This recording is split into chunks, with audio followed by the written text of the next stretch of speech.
ప్రస్తుత ప్రభుత్వ పరిపాలన ఎలా ఉంది తాత మీరు చెప్పండి. జగన్మోహన్ రెడ్డి ఉన్ననాడు బాగానే ఉన్నది. అందరికీ ఈ పార్టీ అని ఆ పార్టీ అనేది ఏం లేకుండా అందరూ సర్వం జగన్ ఒకటి అని చెప్పిండు.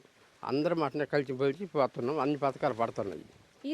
ఈ కూటమి పరిపాలన పథకాలు ఏం పడలేదా మరి మీకు?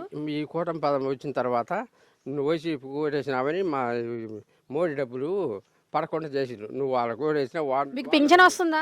పింఛన్ వస్తుంది. వస్తుంది. కొత్త పింఛన్స్ ఏమైనా ఇచ్చారు ఇక్కడ ఇప్పుడు చుట్టుపక్కల? ఇక్కడ ఎవరు ఇచ్చిన తగ్గ నాకు తెలియదు. మీకు తెలియదు కానీ జగన్మోహన్ రెడ్డి పరిపాలన బాగుంది.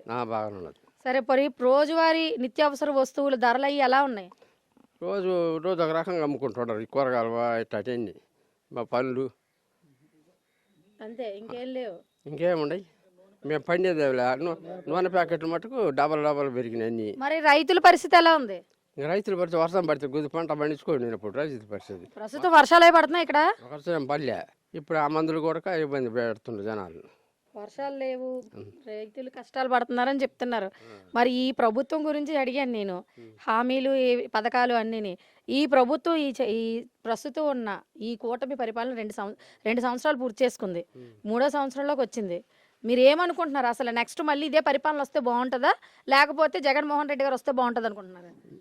జగన్మోహన్ రెడ్డి వస్తే మాకు పరిపాలన బాగుంటుంది. ఎందుకు బాగుంటుంది? అన్ని పథకాలన్నీ పెట్టిండు కాబట్టి ఒక్కొక్క సంవత్సరానికి వచ్చి ₹1,00,000 దాకా పొందినాం మేము.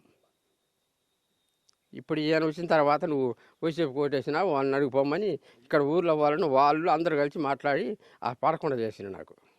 అంటే మీకు ఈ ప్రభుత్వంలో ₹1 కూడా ఏమీ కూడా చేతికి అందట్లేదు. అదే మొన్న ఈ రైతు భరోసా వేసిండు పింఛన, అంతే.